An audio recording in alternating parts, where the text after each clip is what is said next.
Buenas noches a todos, amigos. Nuevamente, la Asociación Mexicana de Oftalmología Pediátrica agradece su presencia a esta sesión mensual. Tenemos al Hospital Central Militar con la doctora Paloma Urrieta como invitada y ella nos va a presentar un tema que está realmente en boga por la situación que tenemos. No voy a leer la sesión del acta anterior porque la doctora Eva está fuera de la ciudad y no fue posible enviármela. La doctora Belina Arias me acuerda que por favor los miembros de la asociación hay que pagar las cuotas para tener unas buenas finanzas para dejarle a la próxima administración, así como los republicanos con los demócratas, también nosotros dejemos buen dinero a la siguiente administración. Y sin más por el momento le doy la palabra a Paloma. Paloma es egresada del hospital de la Escuela Médico Militar, hizo oftalmología en el Hospital Central Militar, después fue residente en la Nacional de Pediatría y es la encargada de oftalmología pediátrica en uno de los hospitales más importantes de la Ciudad de México y de México, el Hospital Central Militar, que realmente agradezco de antemano ahorita por su excelente esfuerzo que están teniendo con la pandemia.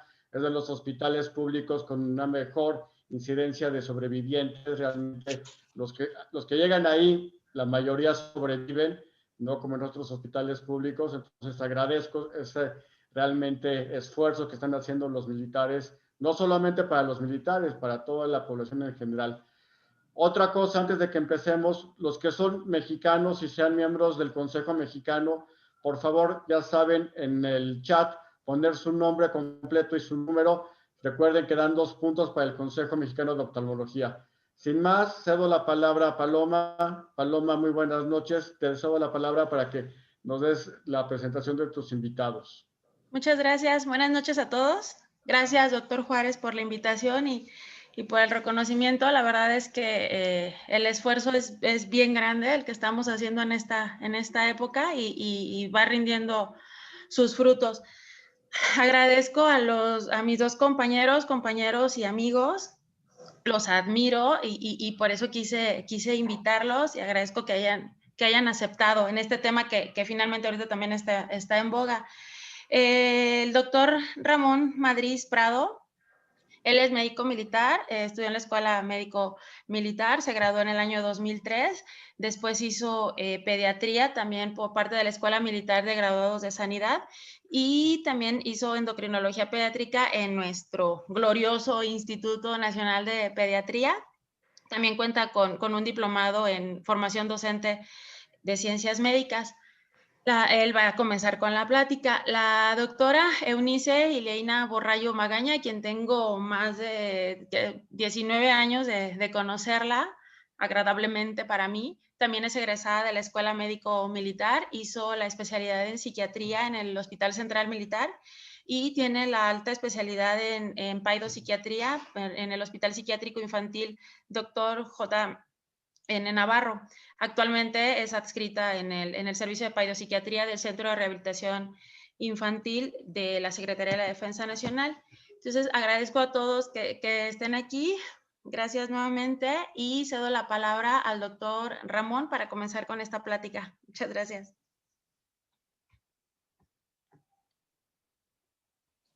Bueno, pues muchas gracias por la invitación. Buenas noches, compañeros médicos oftalmólogos de la Asociación Mexicana de Oftalmología Pediátrica, también por lo que entiendo, varios compañeros pediatras. Y agradezco la invitación a mi compañera y amiga Paloma Urrieta por la oportunidad de venir a platicar con ustedes del impacto de la luz azul en niños desde el enfoque endocrinológico. Y bueno, sabemos que en las últimas 2 décadas ha existido un incremento notable en el uso de dispositivos. Podemos decir casi sin razón equivocarnos que un adulto en México tiene el acceso a por lo menos un dispositivo que puede ser celular, televisión, computadora, pantalla. Pero este uso también ha sido pues extensivo a los niños. Y en esta diapositiva les quiero comentar de esta encuesta realizada en el 2012, cuyo objetivo fue describir hallazgos sobre el tiempo frente a la pantalla en niños y adolescentes mexicanos. Fue una muestra representativa, poquito más de 5,500 niños entre 10 y 18 años de ambos sexos, que respondieron a esta encuesta como variable principal el tiempo frente a la pantalla, ya sea televisión, películas, videojuegos y computadoras. Y los resultados pues, fueron ya desde entonces un tanto alarmantes. La tercera parte de estos niños son los únicos que cumplen con las recomendaciones internacionales de la Asociación Americana de Pediatría, que es estar expuestos a menos de 2 horas al día a estos dispositivos. También vimos que los niños y adolescentes pasan en promedio 3 horas diarias frente a la pantalla, que esto seguramente durante la contingencia puede estarse duplicando, o a veces hemos escuchado casos de niños que prácticamente todo el día están conectados, y que también uno de los resultados de esta encuesta fue de que a mayor índice de masa corporal había una correlación con el mayor tiempo de pantalla expuestos. Ahora, no solo los niños los utilizan más, sino que incluso se ha extendido su uso a horas que no eran las habituales, horarios más nocturnos. Y esto es curioso porque incluso lactantes menores y lactantes mayores pueden tener el acceso o con un celular ya prendido, con 2 tics ya pueden entrar a YouTube o a entrar a alguna otra, a sus caricaturas o videos. Y entonces esto realmente es un tanto alarmante. Entonces, de lo que vamos a platicar es de los ritmos circadianos, específicamente de unas hormonas que se pueden ver modificadas precisamente con la exposición a la luz azul por los dispositivos. Y comentaremos en relación a la GH, la hormona de crecimiento. Hablaremos también de la leptina, ¿verdad? Sabemos que es la hormona que nos da saciedad. También hablaremos de la grelina, la hormona que nos da más apetito, ¿verdad? Ambas íntimamente relacionadas, y también de la melatonina. Y empezaré con un poquito de fisiología de la hormona de crecimiento. Sabemos que la hormona de crecimiento se produce en la adenohipófisis, en la hipófisis anterior, y que puede estar mediante dos mecanismos. Me comenta Paloma que no se ven las diapositivas. Ya cargué la pantalla, ya compartí la pantalla. No sé si hay algún otro problema. ¿Ya se ven? Doctor, no se alcanzan a ver, en el botón verde abajo dice screen. A ver. ¿Es de su pantalla? Aquí, exacto.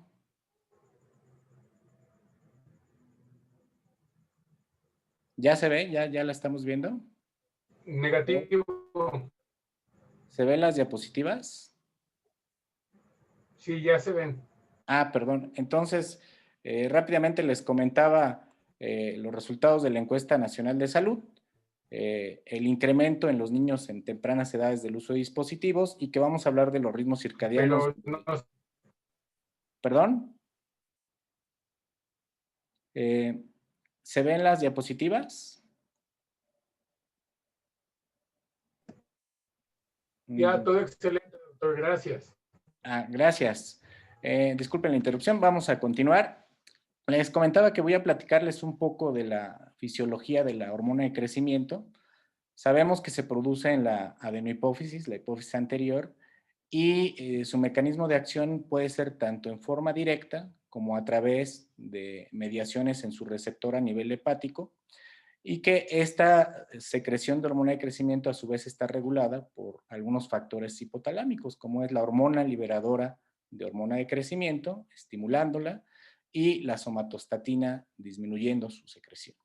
La hormona de crecimiento es interesante que puede actuar directamente sobre el cartílago de crecimiento, pero también, decíamos, a través del hígado, produciendo una sustancia que se llama factor de crecimiento similar a la insulina tipo 1, que también tiene una vida media corta, pero que si se une a otras sustancias como la proteína, la IgBP3, que vemos en la parte inferior de la diapositiva, y la subunidad ácido lábil, este complejo ternario puede tener una vida media mucho mayor, de hasta 24 horas.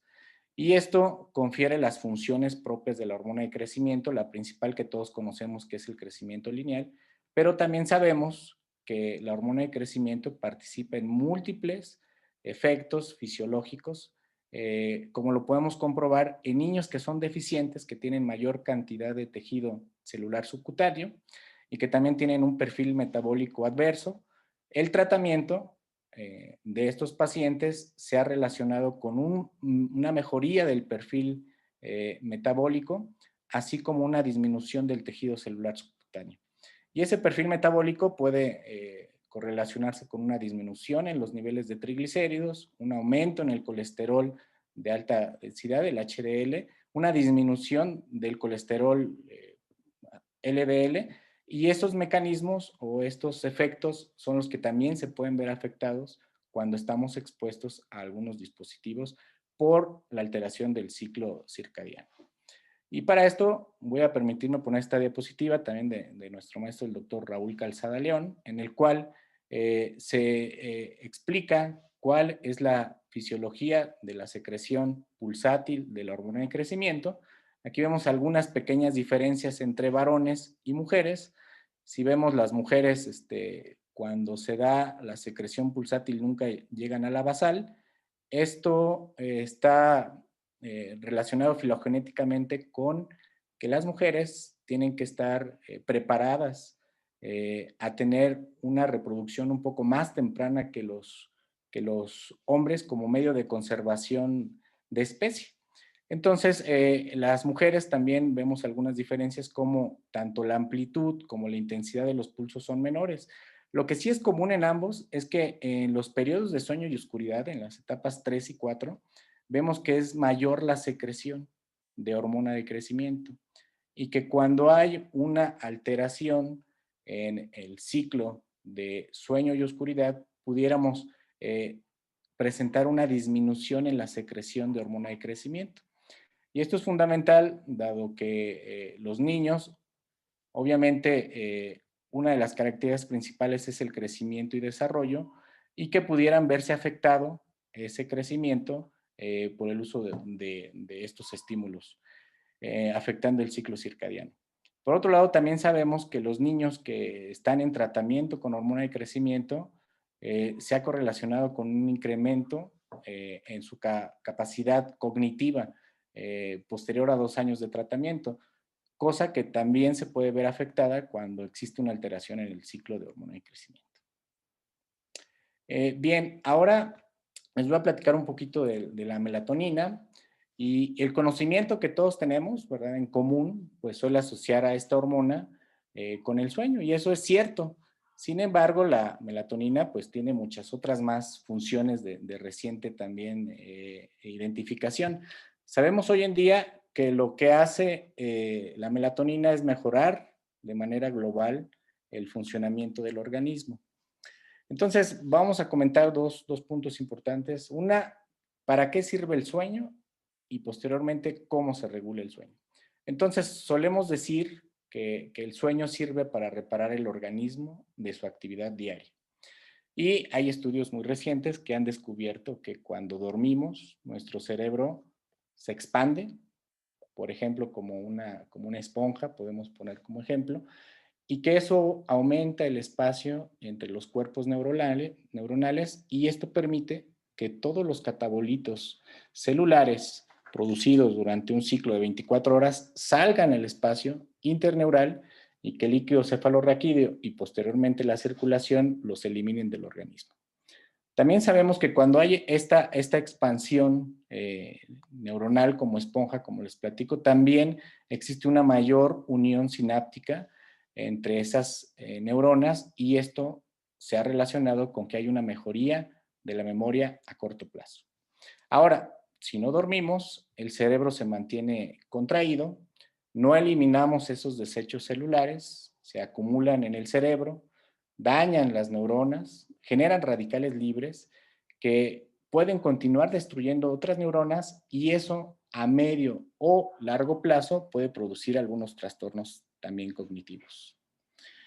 En relación a cómo se regula el sueño, sabemos que el ciclo sueño-vigilia es un ritmo circadiano. Circadiano viene del vocablo circa, de, cerca de un día, un ritmo de 24 horas que está regulado por un reloj biológico central, que es una estructura, este reloj biológico, localizado, como vemos en la diapositiva, en el núcleo supraquiasmático del hipotálamo, una zona muy antigua desde el punto de vista filogenético y que está constituida por una serie de genes, genes que se les llama genes reloj o clock, que se expresan de manera secuencial cada 24 horas. Y este reloj biológico está regulado por el fotoperiodo, que es percibido por células especializadas de la retina, como ustedes ven o mejor saben, que se envía información al reloj biológico y que esto le señala si es de día o es de noche.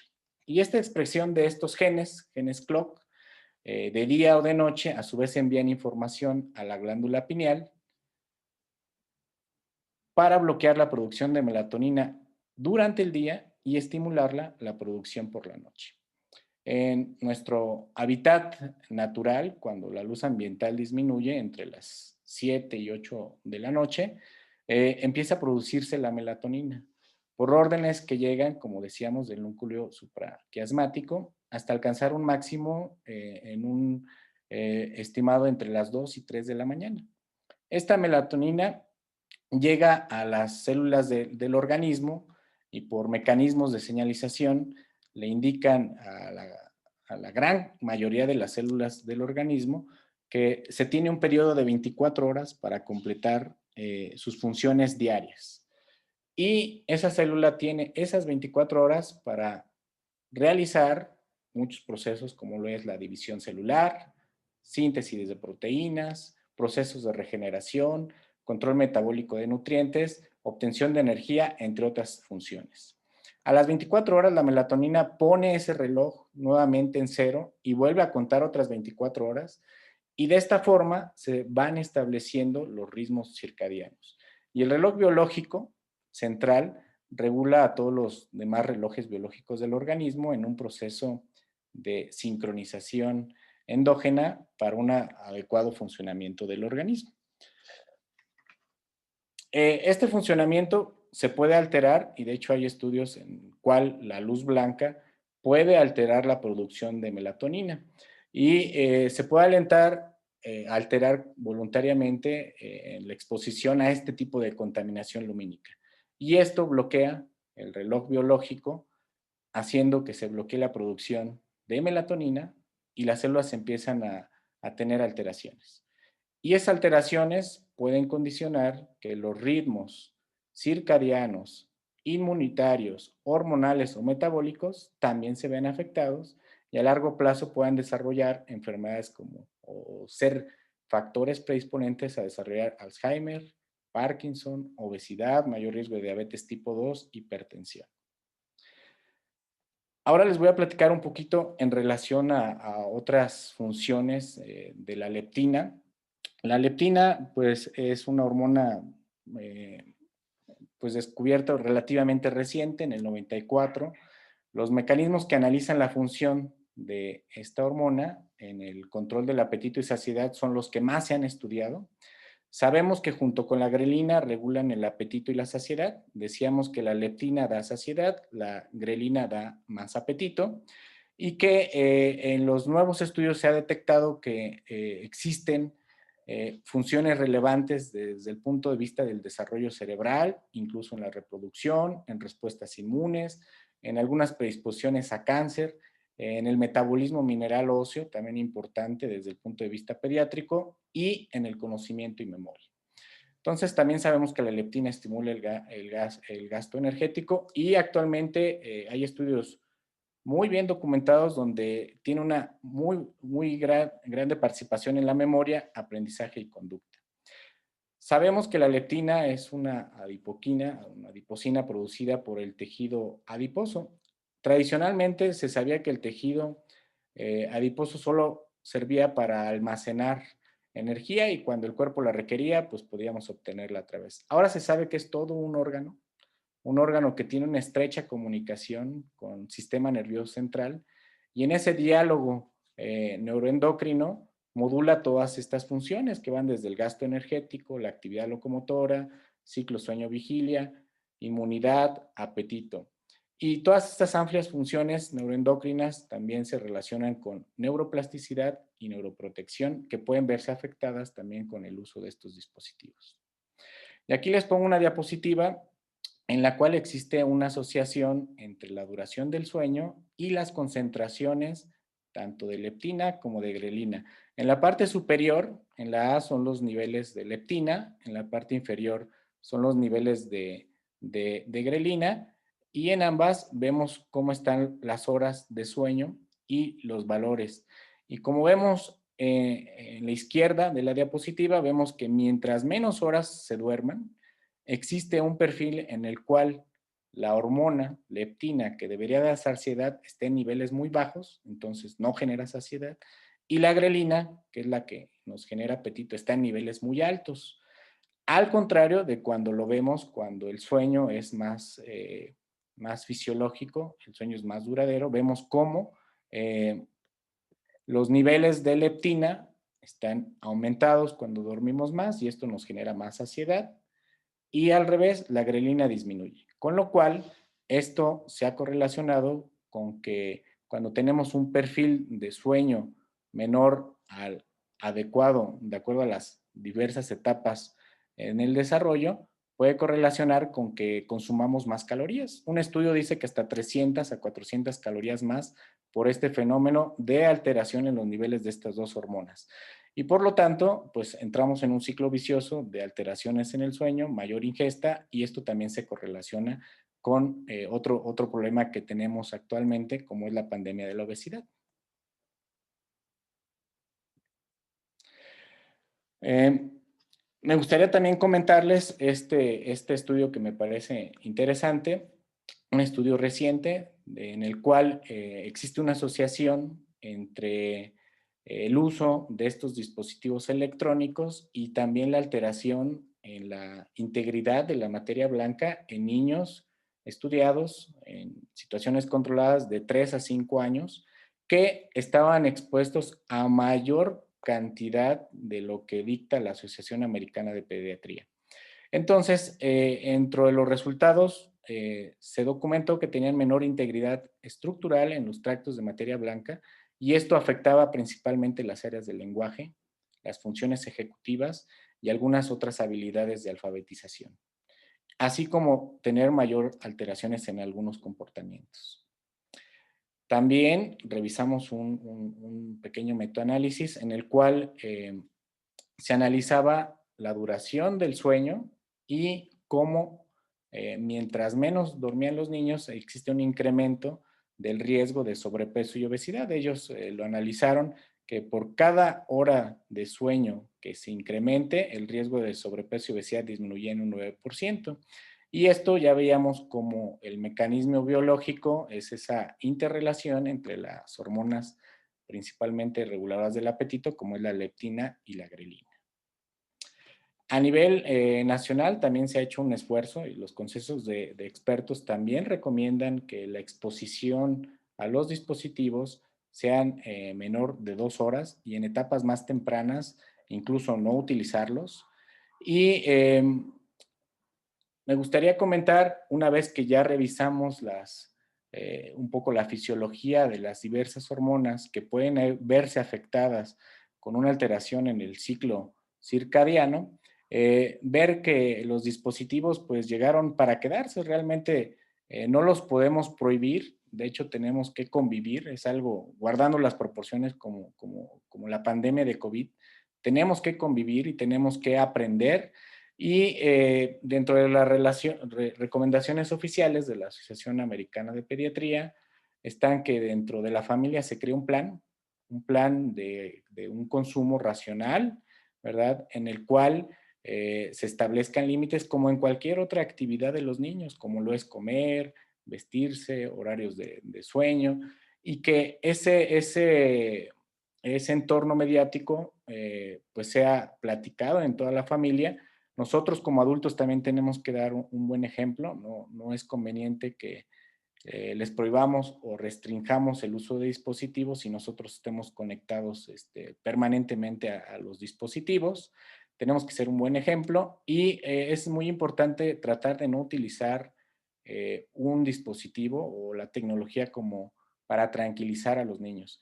Un niño que hace una rabieta, que de por sí es común en etapas tempranas, pero que la hace por no utilizar los dispositivos, prácticamente ya perdimos. Entonces tenemos que prever que no se llegue a ese punto y lo podemos hacer siguiendo pues, las recomendaciones. Sabemos que ahorita durante la pandemia, pues a veces es el único medio de comunicación, como lo estamos haciendo prácticamente ahorita, pero en niños pequeños sí se sugiere que menos de 2 años no las usen, al menos que sea en ese tipo de situaciones excepcionales como de llamadas a familiares que por el momento no tenemos la oportunidad de convivir directamente con ellos.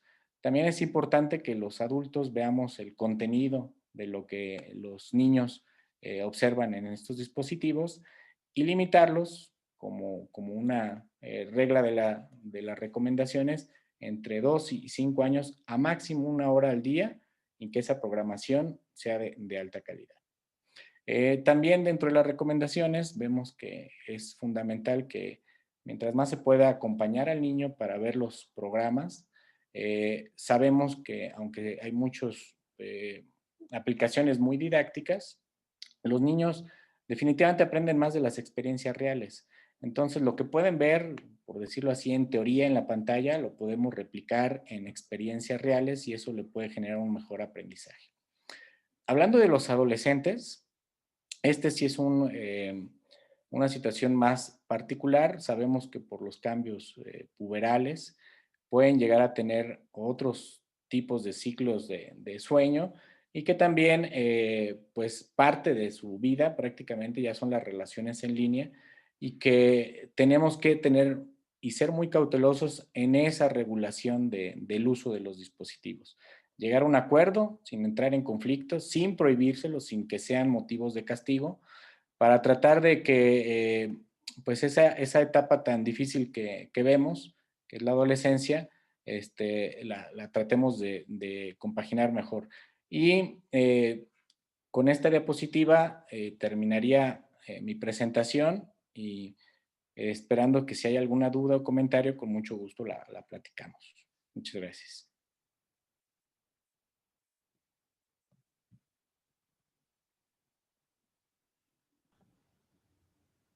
Paloma, te cedo la palabra para que presentes.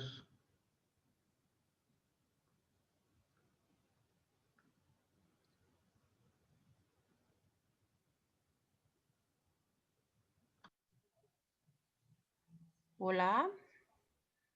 Ya se escucha. Ok. Doctora Arroyo, por favor, puede activar su cámara y su audio, por favor.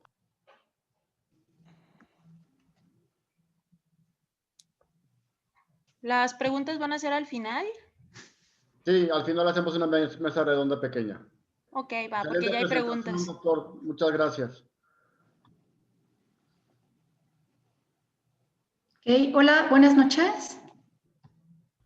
Doctor, si puede dejar de compartir su pantalla, por favor.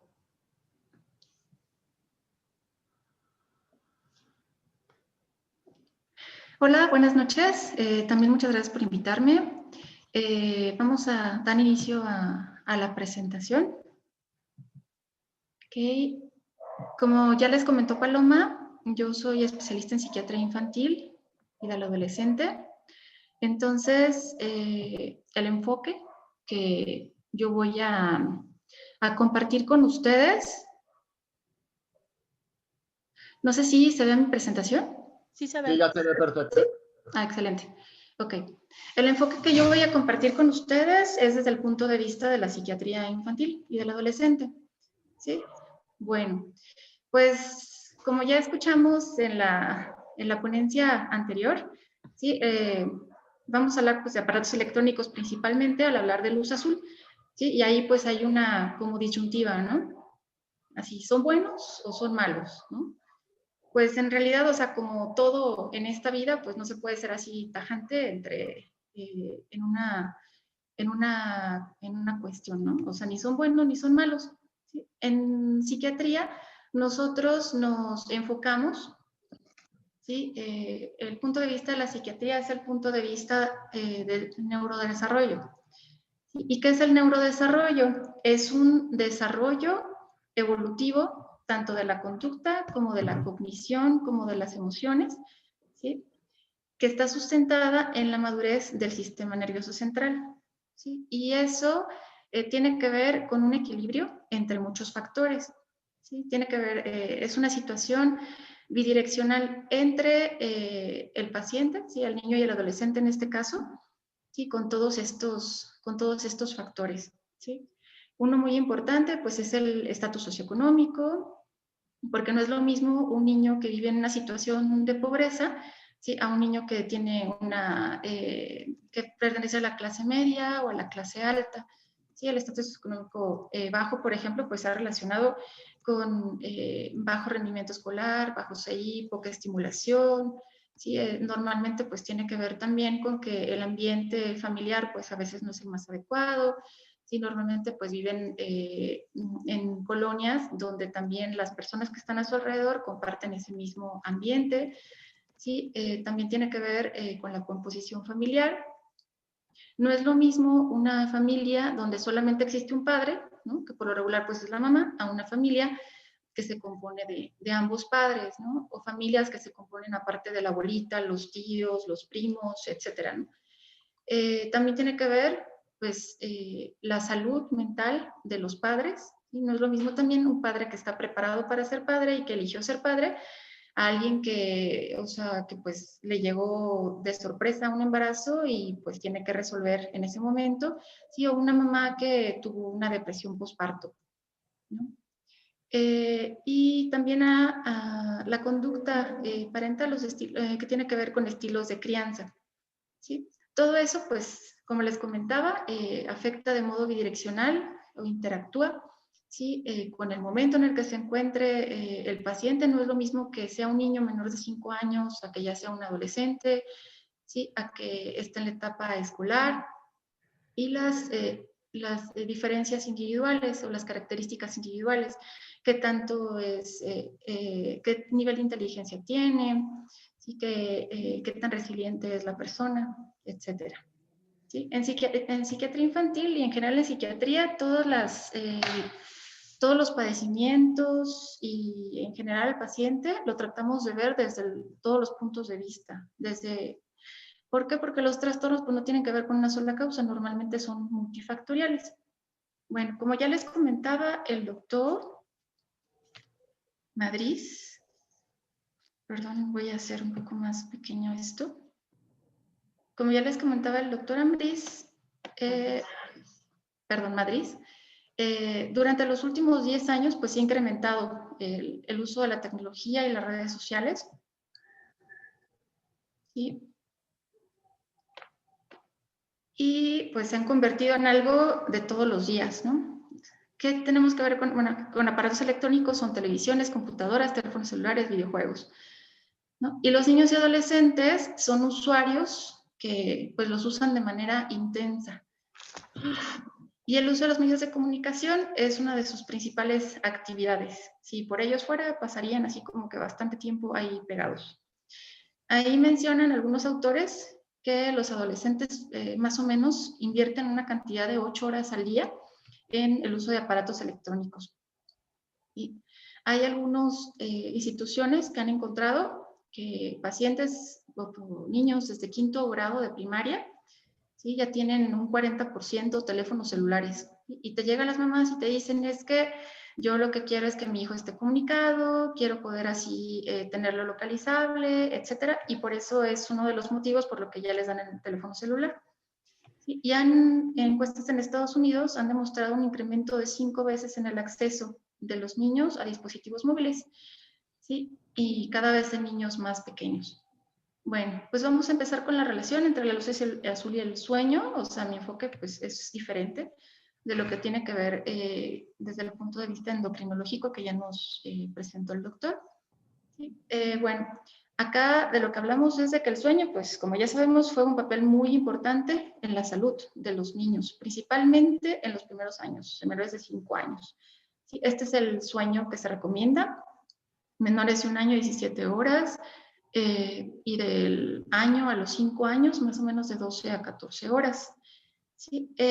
Sin embargo, muchos papás, y es una queja muy común en la consulta, mencionan que sus hijos tienen problemas para dormir, ¿sí? O para permanecer dormidos, ¿sí? Y pues todo eso tiene toda una repercusión, ¿no? Principalmente a estas edades. Pues como ya les comentaba el doctor, se relaciona con obesidad, ¿sí? Y también se relaciona con reducción del volumen de la materia gris en los niños. ¿Sí? Bueno, igual como les comentaba el doctor de una manera más amplia, la luz azul que emiten las pantallas retrasa o suprime la secreción de melatonina en la glándula pineal principalmente. Hay creo que varias vías, pero en la que más ahí influye es en la de la melatonina pineal y disminuye la vigilancia por la mañana. ¿Sí? Janssen, acá una autora, en una revisión que hizo de 20 artículos menores de 5 años de edad, ¿sí? Encontró que niños menores de 2 años, mientras más se exponían a la pantalla, ¿sí? La duración total del sueño era más corta, tenían más despertares nocturnos y la latencia del sueño era más prolongada. ¿Sí? Ahí mencionan, como decía el doctor, creo que también, la OMS recomienda en niños menores de 2 años que no se expongan para nada a las pantallas, aparatos electrónicos, y ya de los 2 a los 5 años, sería 1 hora es lo que recomienda la OMS y 2 horas es lo que recomienda la Asociación Americana de Pediatría. ¿Sí? Aquí en los niños de 2 a 5 años encontraron que mientras más tiempo pasaban en la pantalla, tenían una duración de tiempo más corta, más despertares nocturnos, se dormían más tarde, les costaba más trabajo empezar a dormir, y la calidad del sueño era menor y el sueño pues era más superficial. En el mismo artículo publicado, en la parte del metaanálisis, hicieron una revisión de 31 artículos, también en menores de 5 años, y allí encontraron también una relación desfavorable, más tiempo de pantalla, menor duración de sueño. En niños en edad preescolar no encontraron ahí una asociación significativa, pero mencionan ahí que se debe probablemente a que eran artículos muy distintos entre sí. ¿Sí? Y mencionan también como algo importante que mientras el niño jugaba al aire libre y tenía mayor actividad física, eso mejoraba bastante la calidad del sueño. Niños pequeños y preescolares.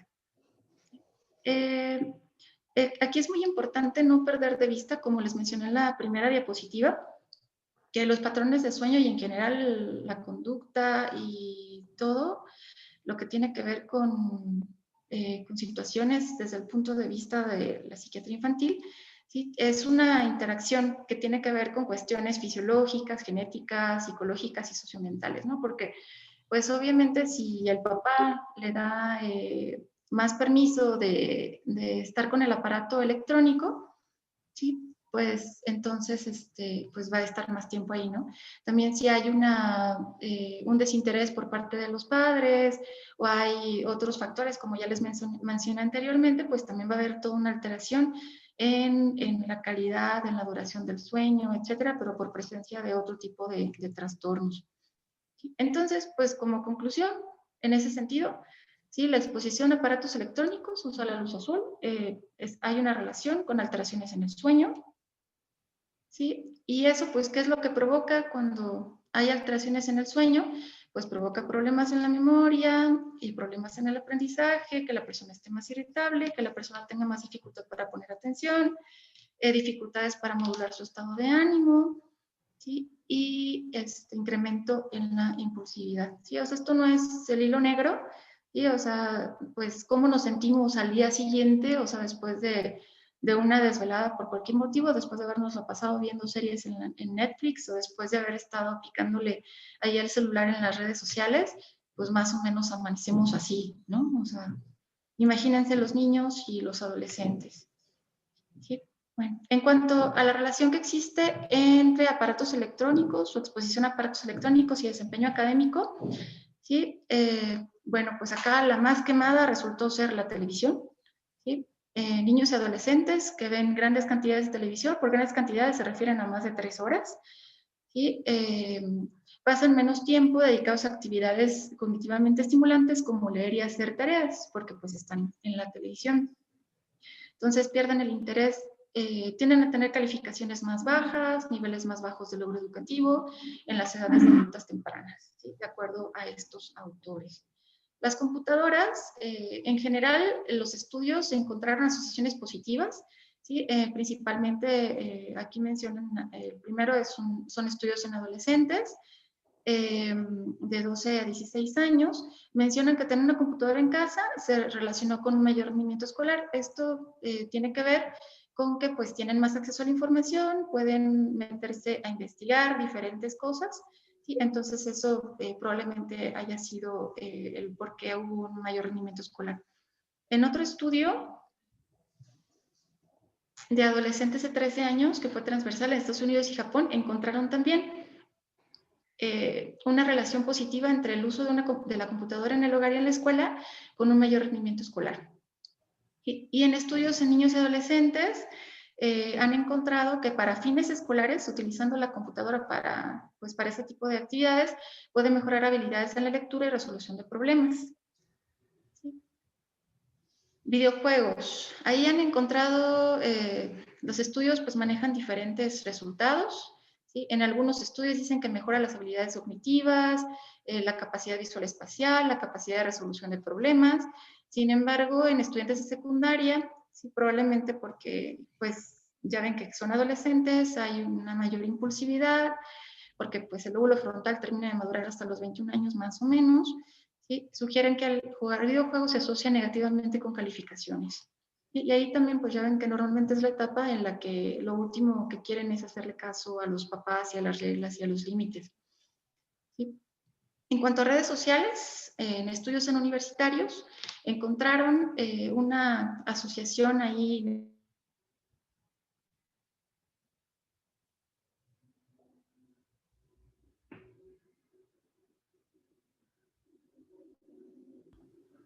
Se perdió el aula, se congeló un poco.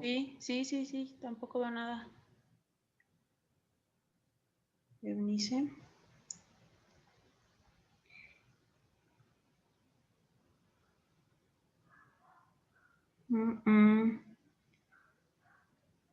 Tú vas a dar también, ¿verdad, Paloma? Sí, de hecho de algunas preguntas que nos están haciendo en el chat, justo voy a hablar de ello también.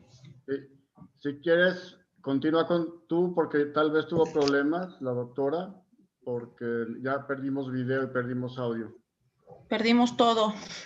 Ahorita que se vuelva a conectar. Se salió totalmente, ahorita que se vuelva a conectar, la vuelvo a subir otra vez como panelista. No, se fue la luz, no la apagó. Gracias, Paloma. Voy.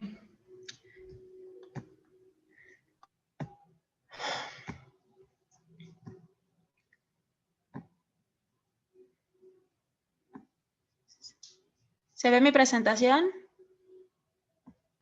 Sí, nada más amplíala, perfecto. Ahí está, excelente, gracias. Gracias. Bueno, el objetivo de haber invitado a los doctores Ramón y Eunice es precisamente porque investigando sobre los efectos de la luz azul, que es una pregunta que se ha vuelto extremadamente común, ¿no? Por supuesto, en esta época de pandemia. Investigando sobre ello, no es el efecto de repente solamente a nivel ocular, sino a nivel cerebral, comportamiento, sueño, obesidad, ¿no? Entonces, pues fue la razón por la que los invité. Y yo voy a hablar acerca de cómo lo afecta la luz azul a los ojos.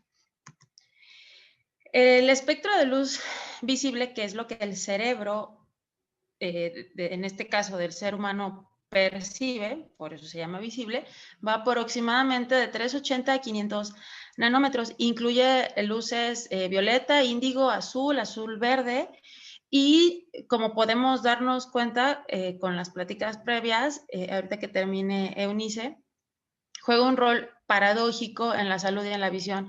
Paradójico porque es necesaria y, como dice el dicho mexicano, ni tanto que queme al santo, ni tanto que no lo alumbre.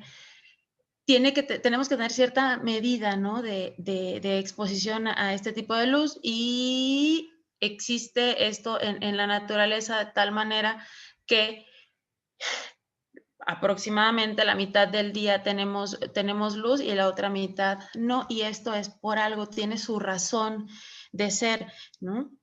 La luz azul es esencial para la visión de los colores y también para desencadenar algunas respuestas fisiológicas que se consideran críticas, como lo son la constricción de la pupila y la sincronización del ritmo circadiano. La totalidad de la luz solar está formada por toda la luz como la del arco iris: luz roja, naranja, amarillo, verde, azul, índigo y violeta. Cuando todas estas luces se combinan, se juntan, se forma la luz blanca, que es la que vemos, la luz solar. Esta se dice que tiene una gran cantidad de luz azul debido a que depende del tipo de la luz que sea, es la onda y la energía que posee. La luz que se acerca más al extremo rojo del espectro visible tiene las ondas largas y la energía es poca, comparada con la luz azul, que se acerca más de ese lado del espectro. Las ondas son cortas y se considera que tienen más energía, por eso se les llama luz visible de alta energía, high energy visible light, porque tiene bastante energía fotónica. Esa es una cuestión física importante en la fisiología del ojo humano. El sol es la principal fuente primaria de luz natural. Ahora ya existen también fuentes artificiales. Se considera aproximadamente que la radiación solar tiene de un 25 a un 30% de luz azul, y las luces, comparativamente hablando, las luces artificiales incandescentes tienen un aproximado de 3%. Sin embargo, las lámparas fluorescentes y las luces LED más llegan a tener hasta 35% de luz azul. Entonces, hablamos de la luz azul buena y la luz azul mala. Se considera que la luz azul violeta puede ser o es dañina para la retina, y la luz azul turquesa tiene efectos, es la que da efectos positivos en el cuerpo, ¿no? En la fisiología del sueño, del ciclo sueño-vigilia. La luz visible entra a la retina, llega a la retina y forma las señales electroquímicas. Esto es algo que ya lo tengo como un speech con los papás de mis pacientes. Yo siempre les explico que nosotros no vemos con los ojos, con los globos oculares, nosotros vemos con el cerebro, que los ojos se encargan de captar la luz, la vida, y la transforman en la retina en energía, química, y la energía química la transforman en energía eléctrica, y son los impulsos eléctricos que viajan al cerebro, y en el cerebro se forman las imágenes y ahí vemos.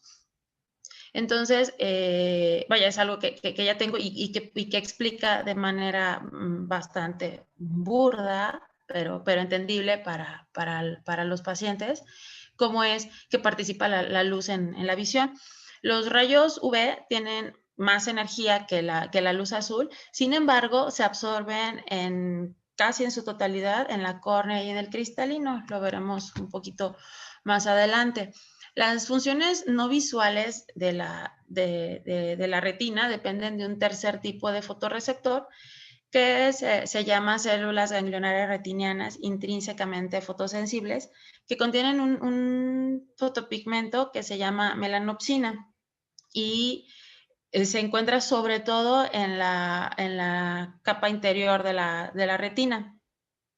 En estas células ganglionares es donde tiene su efecto más importante la luz azul. En estas funciones que le decimos funciones fisiológicas no visuales, que incluyen la inducción del ciclo circadiano y la regulación de la producción de melatonina, a lo que hablábamos de reflejo de las pupilares, el rendimiento cognitivo, el humor, actividad locomotora, memoria e inclusive con la temperatura corporal.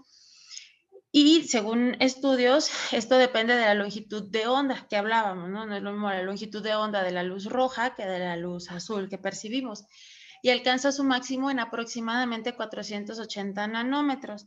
Y si bien la fisiología exacta de este fenómeno es desconocida actualmente, sí se ha demostrado en algunos estudios que bloquear la luz desde los 470 nanómetros ya provoca alteraciones incluso a nivel de reflejos pupilares. Por eso comentaba que no es como que todo bueno ni todo malo, tiene de ambos extremos participan en este tema. ¿Cómo afecta la luz azul a los ojos, al globo ocular? La luz de onda corta azul tiene su foco no en ni detrás, sino frente a la retina. Es una de las teorías por las cuales se explica la fatiga visual, el esfuerzo que hace el ojito para ver, ¿no? Para detectar esta luz, y es lo que también se ha relacionado con la aparición de miopía, que antes había menos aparentemente y ahorita hay más casos de miopía. También puede provocar la sensación de diplopia y la dificultad para concentrarse. Esto afecta, por ejemplo, en un niño el aprendizaje y en un adulto la eficacia laboral. Exactamente cómo los daña, lo veremos a continuación por partes. Primero, la córnea. Se dice que en la córnea se disminuye la tasa de supervivencia de las células epiteliales, aumenta la exposición a luz azul y a otros espectros de la luz visible. Aumenta la producción de especies reactivas a oxígeno, hay bastante oxidación en las células epiteliales también, y favorecen la inflamación. Aquí una fotografía de córneas de animalitos que se han expuesto 1, 3, 5, 7 y 10 días a diferentes luces, ultravioleta, rojo, verde, azul, y vemos cómo capta la fluoresceína más, ¿no? Cómo contribuye o cómo se relaciona con la aparición de ojo seco. Entonces, al existir este aumento en el estrés oxidativo y apoptosis, se favorece el ojo seco y entonces ocurre la aparición de suplementos alimenticios que estas se venden en el CVS en Estados Unidos para ojo seco por luz azul. Entonces, ¿será que los antioxidantes sirven para este tipo de ojo seco? Otro mecanismo que se ha visto que en las córneas favorece el ojo seco es la alteración en la mitosis y en el soporte de los microvellitos que deben mantener la película lagrimal pegada al ojo, e inhiben incluso actividad celular a nivel del estroma. Puede haber inflamación del estroma corneal por la presencia, por la afectación con la exposición a luz.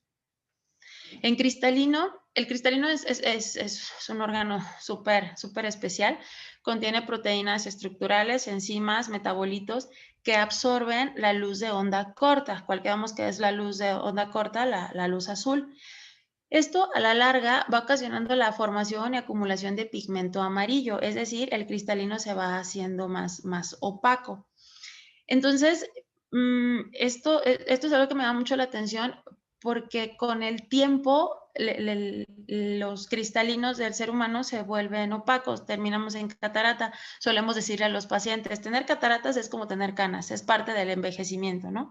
Entonces, si es parte del envejecimiento, ¿qué tanto tiene que ver el hecho de que el cristalino se ponga más opaco y entonces capte más luz azul y entonces protege más la retina con el tiempo? El ser humano, al volverse más viejo, va protegiendo su retina con la opacificación del cristalino.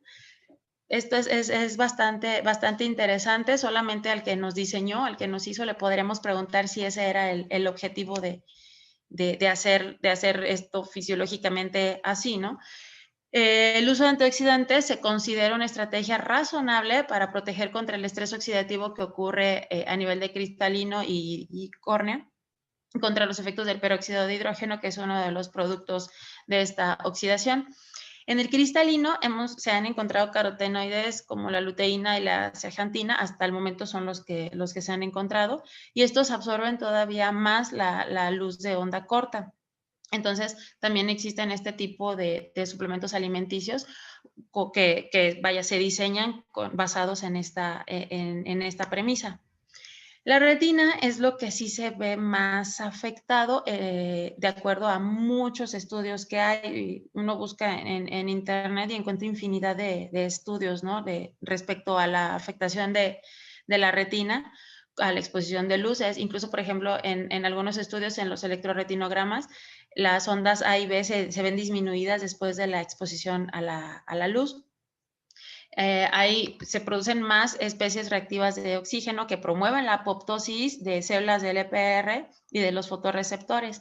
Entonces, por ejemplo, aquí vemos unos cortes histológicos de unas retinas, grupo control, exposición de 24 horas, de un día, de 3 días y de 10 días a luz, y vemos cómo se pierde totalmente la estructura de la retina. Se cree actualmente que la luz azul podría acelerar la aparición de la degeneración macular relacionada con la edad. En la barrera hematorretiniana, la exposición a la luz libera factores proinflamatorios tipo factor de necrosis tumoral e interleucina 1. Esto provoca edema. Aumenta la permeabilidad vascular y de los vasos se liberan los factores como linfotoxinas y complejos inmunes que dañan directamente las células. Entonces se dice, las células de la retina, entonces se dice que hay un daño indirecto, ¿no? por esta toxicidad por los componentes sanguíneos. Otra cuestión bastante interesante es que las mitocondrias son el principal objetivo de los radicales libres de oxígeno. Recordemos que hay muchas mitocondrias en las células ganglionares y como me comentaba una de mis compañeras de neurooftalmo, recordemos que las citopatías mitocondriales afectan en gran escala al nervio óptico. Entonces, vaya, si esto nos lleva a recordar que hay tanta mitocondria en estas células, entonces si hay oxidación de la retina, liberación de radicales libres de destrucción de RNA mensajero y proteínas, pues esto favorece la necrosis de los fotorreceptores y de las células epiteliales. En cuanto a desarrollo refractivo, hay evidencia epidemiológica. No hay un estudio multicéntrico, aleatorio, doble ciego, controlado de esto. La evidencia es puramente epidemiológica, que las actividades al aire libre pueden prevenir la miopía, pero una tasa baja de miopía tampoco se ha relacionado necesariamente con la cantidad de esfuerzo cercano ni con la intensidad de actividades al aire libre. Son estudios epidemiológicos. La lectura de los niños en pantallas también se ha relacionado con un incremento en la miopía, pero se relaciona más que con la exposición a la luz, con la cantidad de tiempo que están expuestos o que lo están haciendo. Y bueno, las actividades al aire libre todavía nos exponen a más cantidad de luz natural azul que la de fuentes artificiales. Por ejemplo, candelas, ¿no? Un iPhone tiene, la pantalla de un iPhone tiene aproximadamente 200 candelas máximo. El sol nos da más de 100,000 candelas. Entonces, nos exponemos todavía más a la luz azul afuera y está demostrado, como nos comentaba Eunice, que el hecho de que los niños anden fuera, tengan más actividades al aire libre, tiene efectos más positivos que el hecho de mantenerlos en una pantalla. Incluso hay estudios que mencionan que la luz natural de onda corta, la azul, induce la liberación de dopamina en el ojo y eso lo relacionan con la disminución o el cese de la elongación ocular que se relaciona con miopía. Es una teoría. Otros dicen que la luz azul es esencial para la disminución del astigmatismo durante el desarrollo. Por ahí hay otro estudio de este año que dice que el tiempo de pantallas en los niños se relaciona con el aumento de astigmatismo.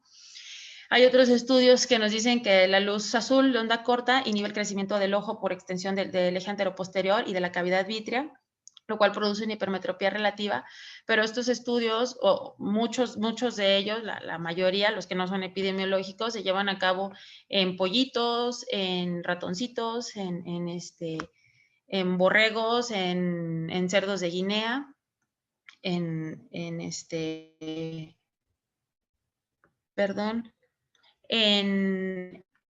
los conejitos. Me dice Eunice que lo sacó de la reunión y ya no ha podido entrar. Astenopia, la fatiga ocular. Se relaciona con el uso más intensivo de dispositivos. Este uso se ha vuelto ubicuo a nivel internacional y máxime en este periodo de pandemia. Esto ya se ha visto que se relaciona con la disminución de la cantidad de parpadeo. Conlleva esto, favorece al ojo seco. También hay aumento del esfuerzo para enfocar, para acomodar y para converger por la cercanía del aparato. Esto porque lo tenemos cerca y hacemos más esfuerzo acomodativo. Entonces, se ha visto que el uso de dispositivos exacerba problemas oculares que ya existían, como por ejemplo el ojo seco, lo exacerba más, y aparecen unos nuevos. Hasta el 90% de las personas que pasan más de 3 horas con dispositivos refieren problemas visuales, tengan o no tengan necesidad de una refracción, pero nuevamente parece que esto se desarrolla más con el tiempo de exposición y con la hora de exposición, como lo comentaba el doctor Ramón Madrid, que con el hecho de que sea una luz azul. Ahora bien, los experimentos no emulan las condiciones reales de los ojos vivos y menos de un ojo humano. No se exponen a condiciones de luz natural. Los componentes celulares de las retinas vivas pueden contener proteínas que son potencialmente protectoras y algunas condiciones son peligrosas en cuanto a los estudios que se han hecho. Si nos ponemos a leer, se añada o no se añada la luz azul. Le voy a enviar un mensaje a Eunice para que pueda volver a entrar. Recordemos que el ser humano puede ver desde que nace o incluso antes. Por ahí están la afirmación de que en una mujer embarazada, más o menos a partir del 6º mes, uno pone una luz intensa al lado de la pancita de la mujer y el feto voltea hacia el otro lado, rechaza la luz, lo que conocemos como agudeza visual, rechaza luz. Los bebitos sin útero lo pueden hacer. Al nacimiento tenemos una agudeza visual aproximada de hasta 20/400, 20/320, 20/400, y esta capacidad visual va mejorando conforme avanzamos en la vida hasta alcanzar el 20/20 alrededor de los 5 años. Se dice que el campo visual se completa más o menos al año de edad, aunque aún el ser humano tiene que aprender a utilizarlo, cosa que va sucediendo a través de la vida y depende de la motivación. ¿Cómo vemos esto? Por ejemplo, conocemos gente que, aunque tenga el campo visual, no utiliza los espejos laterales de un vehículo, por ejemplo. Entonces, el utilizar el campo visual es algo que ocurre como una necesidad o incluso como una motivación. El hecho de tenerlo no quiere decir que lo usemos. El color y la visión al contraste más o menos es buena a los 3 meses, pero su pico continúa mejorando hasta la adolescencia. La visión estereoscópica aparece a los 4 meses aproximadamente, pero rápidamente el bebé, el ser humano lo logra. El enfoque más o menos después de los 8 meses, ya que recordemos la fobia ya está bien formada para ese tiempo, incluso unos 5 meses antes. Y a partir más o menos del año de edad ya podemos hacer una valoración ortóptica que es más confiable. Previo a eso no es tan confiable. Y el control de los movimientos oculares, incluyendo los acádicos y los de seguimiento, se vuelven más precisos al año de edad, aunque después de los 10 años disminuye más o menos, lo cual hace que el examen sea más fácil. Los niños y los jóvenes, el ser humano, son más sensibles a la luz azul, especialmente los más chiquititos. Esto se puede relacionar con el hecho de que las pupilas son un poquito más grandes y algo importante, los medios oculares, desde la lágrima, la córnea, el cristalino, la cavidad vítrea, son más transparentes que en el adulto. Por eso les decía previo que era tan importante saber que el cristalino tiene todas esas proteínas y enzimas que captan la luz azul para no permitir que lleguen hasta la retina. Por ejemplo, un niño de 10 años permite prácticamente el 100% del paso de la luz azul y después de esta edad va disminuyendo ese porcentaje. Entonces es una cuestión fisiológica que protege la retina. A lo que voy es que la luz juega un papel fundamental en el desarrollo y salud visuales. Los oftalmólogos pediatras sabemos que existe un periodo sensible a la deprivación demostrada con experimentos de deprivación cosían incluso los párpados de gatitos y de bebés monos y se demostró que había una alteración muy importante en la visión y en la vía visual. Y es una razón por la cual, por ejemplo, si encontramos una catarata congénita, lo ideal es operarla entre los aproximadamente 6, antes de las 6 y mucho antes de las 10 semanas de vida extrauterina. ¿Para qué? Para darle esa oportunidad a los ojitos y al cerebro de desarrollar una buena visión. Los niños y los adultos, los niños manifiestan, al igual que los adultos, diferentes incomodidades en el ojo relacionadas con el uso excesivo de pantallas, fatiga, visión borrosa, ojo seco, irritación ocular, problemas para acomodar, incluso hay quien ha desarrollado, lo hemos visto, espasmos acomodativos, y una población interesante a este respecto es en los asiáticos, en China, ¿no? Donde se dice que hoy en día hasta el 90% de los niños y jóvenes tienen miopía. Y esto se debe una de las teorías es que el hecho de estar enfocados en un plano tan próximo como lo es una pantalla, que la suelen tener muy, muy cerca, aumenta el esfuerzo de enfocar el objeto cercano y pues pasan tanto tiempo mirando eso que desarrollan miopía por este factor acomodativo. Es una de las teorías. Un segundo.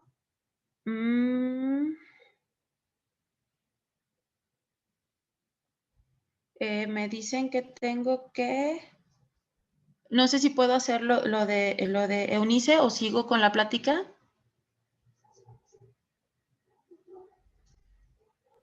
Sigue con la plática. Le pedimos al apoyo de... ¿Ya tiene la liga directa o todavía no? No la veo yo en la pantalla. Si quiere, manda el correo que te mandé para que ella se conecte en forma directa o no puede. Me dice que no puede. Porque si es interesante el punto de vista psiquiátrico, yo creo que hay mucha gente Oh, que sí. está esperando de que hecho. se conecte a ella. Entonces, si quieres terminar la plática y en la mesa redonda, mientras hacemos las preguntas al doctor endocrinólogo y que mientras Y ella que se se conecte. conecte. Va. Sí, Les comentaba de este estudio que vimos previo que el exponerse a luz azul hace que el astigmatismo sea menor. En este del 2020, con 28,000 niños preescolares, se encontró que sí puede haber un aumento del riesgo de astigmatismo. Sin embargo, este estudio sacó los datos de los cuidadores de los niños, o sea, fue como retrospectivo y con encuestas. Entonces, la conclusión fue que podría aumentar el riesgo, es decir, no lo demostró de manera contundente. Sí se ha visto el aumento de miopía en pequeñitos de 2, 4 años, y lo hemos visto, por supuesto, en la consulta, y es que pasan muchas horas frente a la televisión, mucho más, 3, 4, 5 veces más de lo recomendado por las sociedades de pediatría, de oftalmo, de pediatría, hasta incluso hasta una cuarta parte del día, ¿no? Una persona que esté despierta aproximadamente 17 horas.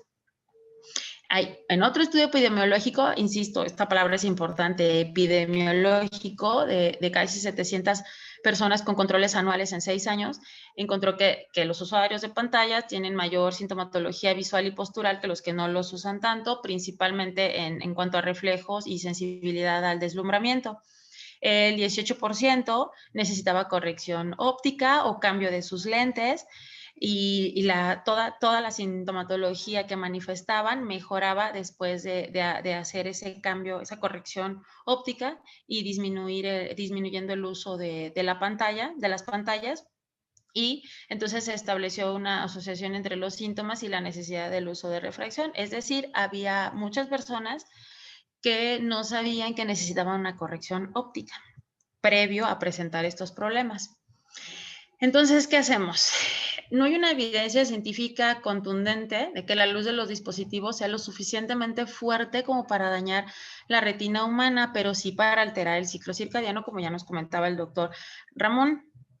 Entonces, el uso después de la hora de dormir debe evitarse. Yo no quiero meterme en cuestiones religiosas, pero la persona, el ente que nos haya diseñado es muy inteligente, porque nos hizo de tal manera, diseñó el universo, la Tierra de tal manera que hay luz cuando debe haber luz, porque nos es necesaria, y la esconde. Ocurre la noche, ocurre que se oculta el sol, porque así debe ser, porque fisiológicamente es lo que nos corresponde. O al revés, tal vez primero apareció eso y después aparecimos nosotros, y nosotros nos hicimos de tal manera que nos acomodamos, ¿no?, al ciclo del sol. El uso prolongado de los dispositivos electrónicos sí ocasiona ojo seco, visión borrosa y cefalea. De hecho, es un motivo de consulta bastante frecuente. Se dice que el uso de lentes con tinte amarillo para uso de dispositivos que debamos de utilizar previo a la hora de sueño puede ser beneficioso. Sin embargo, no hay investigaciones completas. Tampoco hay evidencia contundente de que los lentes con filtro azul o con antirreflejante sean necesarios. Cuando me preguntan los papás, les digo que para que hubiera esto necesitaríamos hacer un estudio, lo que les comentaba, ¿no?, multicéntrico, aleatorio, doble ciego, controlado, en el cual me prestaran a muchos niños, y a estos los expongo, y a muchos niños no. Eso en nuestra época, afortunadamente, es totalmente ilegal, ¿no? No podemos exponer a seres humanos a algo que sabemos que puede hacer daño. Entonces va a costar mucho trabajo poder establecer que efectivamente hay un daño. La Academia Americana de Oftalmología dice que la mejor forma de proteger los ojos contra el cansancio producido por el uso de dispositivos que proyectan, que tienen luz azul, es hacer las pausas periódicas utilizando la, para nosotros, famosa regla de 20-20-20, que es cada 20 minutos cambiar el enfoque de los ojos para observar un objeto que esté por lo menos a 20 pies, o sea, 6 metros aproximadamente de distancia, durante por lo menos 20 segundos. Además, bueno, el uso de lágrimas artificiales para ojo seco.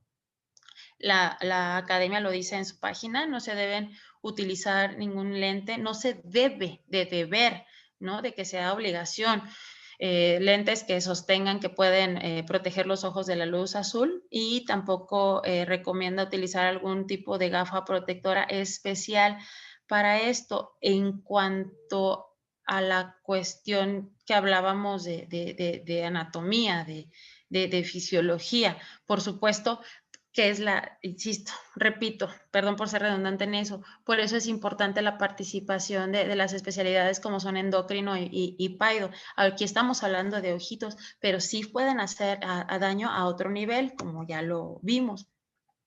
No hay evidencia de que el tiempo en las pantallas afecte el desarrollo visual de los niños. Tanto la Academia Americana de Oftalmo como la Academia Americana de Pediatría nos lo dicen. Sin embargo, sí hay evidencia de relación entre uso de pantallas y trastornos de atención, que lo veremos con Eunice en cuanto logremos recuperarla, obesidad y miopía. Mientras más tiempo pasen en actividades al aire libre, hay menos progresión de la miopía, perdón por la doble S. La Academia Americana de Pediatría recomienda que nada de pantallas antes de los 2 años de edad. Les digo a los papás, está proscrito, cero, utilizar cero, porque si les digo que poquito, lo van a hacer como mucho. Es mi experiencia personal. Mejor les digo que nada para que lo hagan muy mínimo, ¿no? Y entre los 2 y los 5 años, no más de 1 hora, que ya nos lo había dicho el doctor Ramón. Hay unos tips que también vienen en la página de la academia para favorecer la comodidad ocular en los niños y el uso de pantallas con lo de los buenos hábitos, que es lo que, a lo que queríamos llegar todos, ¿no? Que aquí lo importante son los hábitos de uso. La regla del 20-20-20, colocar el temporizador. Mi niño de 4 años, tiene su temporizador de un animalito que le gusta a él mucho, que es un pingüino, para que no olvide el descanso. Acostumbrar a los niños a alternar la lectura electrónica con la lectura de un libro, de algo tradicional.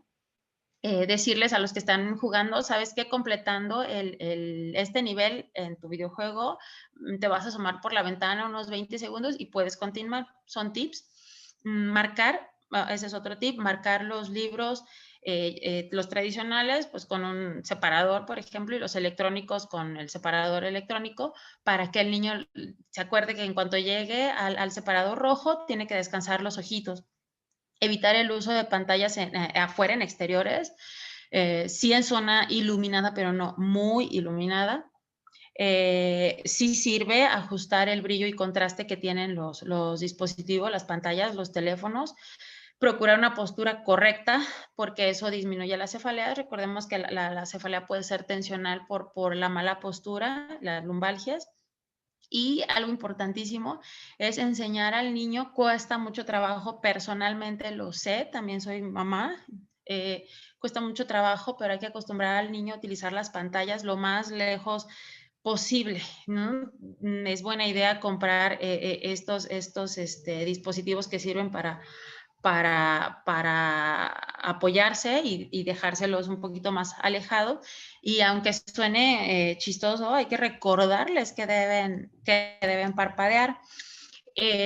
Podemos encontrar en internet, en el Children's Eye Care, en la página, que no hay evidencia de que los lentes con filtro azul ayuden a disminuir la fatiga ocular, como les comentaba, y también en la Academia Americana de Oftalmología, en su página, también lo dice, ¿no? Entonces, realmente no hay una evidencia. La Asociación Mexicana de Oftalmología Pediátrica también sacó sus recomendaciones. Si se fijan, no viene ahí comprar unos lentes de luz azul, que es sabido que los venden bien caros, y mucha gente está haciendo su agosto con la pandemia, con la venta de lentes con filtro azul.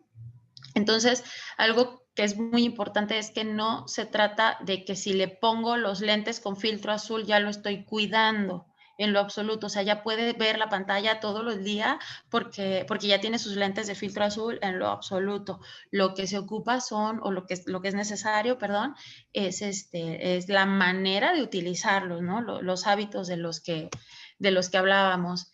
Y para finalizar, pues aquí está mi chiquito, 4 años, está cursando el 2º año de preescolar. A él tratamos de ponerlo en un ambiente con luz suficiente. Tiene la computadora lo más lejos que me permite la mesita, y bueno, ahí está el niño. Mi niño no usa lentes con filtro azul. Es todo. Paloma, muchas felicidades. Realmente tus invitados y tú dieron pláticas de muy alto nivel. Tuvimos una participación de 204, 210 invitados, de gente de Sudamérica, de Argentina, de Colombia, de Perú, lógicamente de México. No solamente oftalmólogos, hay varios pediatras, lo cual refleja realmente que es algo que está en interés. Le pido a Ramón que abra su pantalla y su micrófono. Le voy a pedir también a Belina y a Luis Cárdenas. Antes que nada, nuevamente agradecer al Colegio Médicos Oftalmólogos del Estado de Jalisco. Nos prestan su plataforma Zoom, a su presidente, al doctor Luis Cárdenas, actual presidente, gran amigo, posiblemente futuro vicepresidente de la Asociación Mexicana de Oftalmología Pediátrica, por su generosidad. Les pido que abran sus micrófonos y sus pantallas, Ramón. Paloma, ¿sí nos puedes ayudar con que la paidopsiquiatra se conecte? Porque hay varias preguntas sobre paidopsiquiatría. Sí. ¿Me escuchas, Juan? Ya, Luis, te escucho. Beli, Sí, perdón, Hola. no puedo activar la cámara, pero nada más a la persona que no puede entrar, ella no nos da el acceso. Entonces, a ver si le decimos, por favor, porque ya lo vi ahorita yo con Odín, y no nos da el acceso. O sea, entonces que nada más en cuanto entre, le avise a alguien de ustedes, y ustedes ahorita mencionan que ya está dentro para poderla meter. Paloma, te encargo. Ya está dentro y levantó la manita. Tiene la manita levantada. ¿Cómo se llama en el Eunice Borrayo. súbela, por favor, ya, Eunice Borrayo. Súbela ya, por favor. Ahorita la suben. Gracias. Ramón, Gracias. ¿nos das tu video? Paloma, conéctate con Ramón. Yo creo que ya se fue a cenar. Beli. Es tarde. ¿Mandé? Hay varias preguntas en el público. ¿Nos puedes estar leyendo? Claro que sí. A ver, de las que son para el doctor Ramón, aquí quisieran saber si la correlación de los niveles de leptina y melatonina es debido a la exposición a luz azul o por la falta de sueño por el tiempo de exposición o por las dos cosas. Dice el doctor que no se puede conectar. Este es del doctor Madrid. También que porque... Pero si está aquí en el chat. A ver, ahí está. Ahí está. ¿Le vuelvo a leer la pregunta? Ramón, ¿escuchaste Sí. la pregunta? Sí, nada más, el video no está activo, pero bueno, contestamos. Sí. Realmente la relación es con ambas. La exposición a la luz azul condiciona efectivamente que haya una alteración en el ciclo de sueño-vigilia, y esta es la que a su vez correlaciona, como veíamos en algunas diapositivas, que el menor tiempo de sueño está correlacionado con el en la grelina y disminución de la leptina, lo que condiciona posteriormente mayor ingesta calórica. Ok. ¿Vamos para el doctor? ¿Mandé? ¿Alguna otra pregunta para el doctor? Es lo que estoy viendo ahorita, más que nada están como que enfocados en la parte de Paloma. Bueno, yo para Ramón tengo una pregunta. Realmente los problemas que vemos, la cuestión fue enfocada para niños pequeños, pero yo lo que veo más en problemas circadianos son problemas con los adolescentes. Los adolescentes que se tienen utilizando sus dispositivos electrónicos, que las mamás llegan a consulta y que tienen, se acuestan a las 2, 3 de la mañana, que cambian este ciclo circadiano. A futuro, ¿qué problema nos puede ocasionar esto, Ramón? Bueno, la buena noticia es que la pubertad pues tiene un término, hay que comprenderlos. Los niños llegan a madurar, a veces tardan.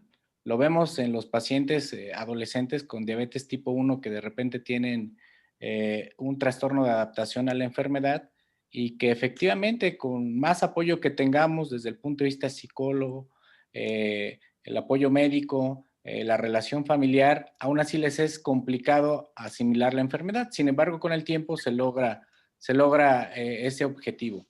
En los adolescentes, efectivamente, los cambios puberales condicionan muchas alteraciones y algunas variantes fisiológicas. De hecho, es habitual que en los adolescentes este ciclo de sueño-vigilia se vaya retrasando, y puede llegar a retrasarse incluso exacerbándose en los fines de semana, cuando prácticamente pueden no dormir y al otro día están totalmente cansados.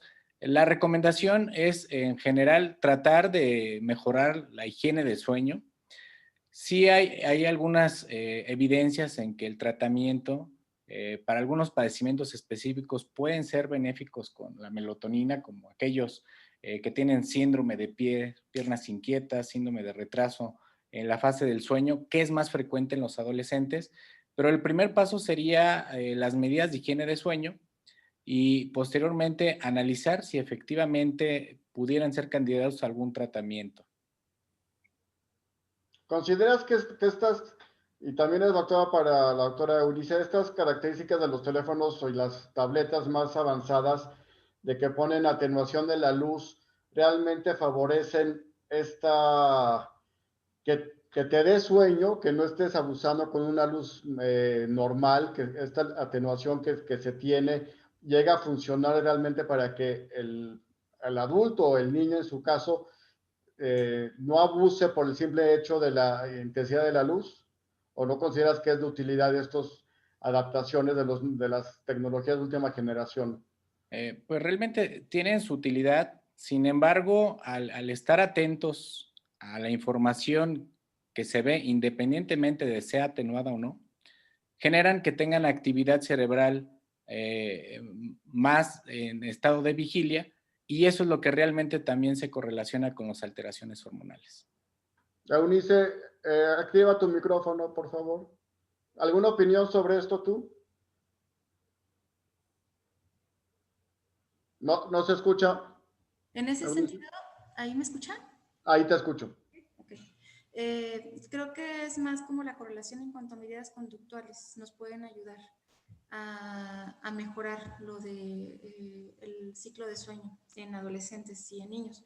El bajar la intensidad de la luz y demás, no, porque también lo que comentaba el doctor, o sea, es una mayor estimulación de cualquier forma. Entonces, el asunto es dejar de estar en contacto con dispositivos electrónicos 1 o 2 horas antes de la hora de dormir. Beli, ¿alguna otra pregunta? Sí, hay varias, obviamente, que Paloma, bueno, lo puso ya en su plática de que entonces recomiendan o no recomiendan, o mandan o no mandan los lentes con filtro para luz azul, pero Paloma lo acaba de decir. No sé si quieras volver a decir algo, Paloma, al respecto. Antes de oftalmología, quería ver lo de psiquiatría. Se me hace muy interesante. Te felicito, sí, doctora. Son pláticas realmente importantes y que a mi forma de ver puede causar problemas. Todos los oftalmopediatras, los oftalmólogos generales, hemos tenido en esta normalidad que estamos viviendo alteraciones en nuestros pequeños, y este abuso de los electrónicos, indudablemente, desde para ocio a edades muy tempranas hasta por estudio, lo que he visto y lo que comentan los papás, sobre todo en niños más pequeños, en niños preverbales, en niños en chiquitos de menos de 5 años, es que causan cierta ansiedad el quitarles los aparatos electrónicos, o sea, como un síndrome de supresión, como si fueran ya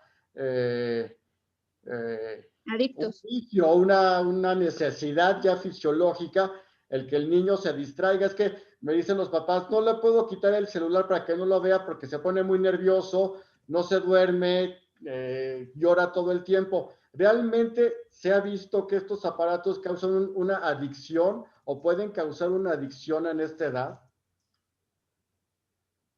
No se escucha. Más cerca, por favor. ¿Y si se puede llegar a cumplir con los criterios como para considerarlo una situación de adicción a los aparatos electrónicos? Sí, lo que les comentaba en la plática, que me quedé yo hablando sola y ya no... Sí, perdón. No, perdón, yo creo que fue un problema con mi computadora. Ya sí me cambié de computadora, también por eso tardé tanto y ya lo logré. Pero sí produce una liberación de dopamina, es una estimulación constante, entonces sí hay eso. Y además no se aprende, sobre todo mientras más pequeños empiezan a tener contacto con los dispositivos electrónicos, tienen más dificultad para aprender a regular sus emociones. Entonces, en lugar de estar tolerando la frustración, poco a poco, gradualmente, como debe de ser, más chiquito, menos frustración, y conforme vas creciendo, pues mayor frustración.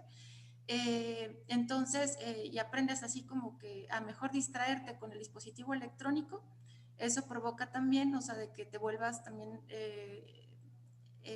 emocionalmente dependiente de algo para estarte autorregulando. Si nos pasa hasta los adultos, o sea, de estar así como que en una fila y estar empezando a desesperarte y cansada y así, lo primero que haces es agarras el celular para distraerte. Hay una máxima, ¿no? Infancia es destino. ¿Tú crees que esta adicción en los niños de ahora pueda favorecer que en la edad adulta tengan algún tipo de afición al cigarro, a la alimentación, o sea, que se asocie, o realmente la infancia no es destino? Pues... O sea, no hay nada escrito, es hablar de aquí a 20 años, 30 años. O sea, más que nada, desde la infancia y en general yo creo que todo el tiempo estás como en aprendizaje, ¿sí? Y cognitivamente vas aprendiendo a modularte y te vas también reinventando emocionalmente. Entonces, si desde pequeños también no los van como enseñando a ir regulando sus emociones, pues eso está relacionado con un incremento en la impulsividad.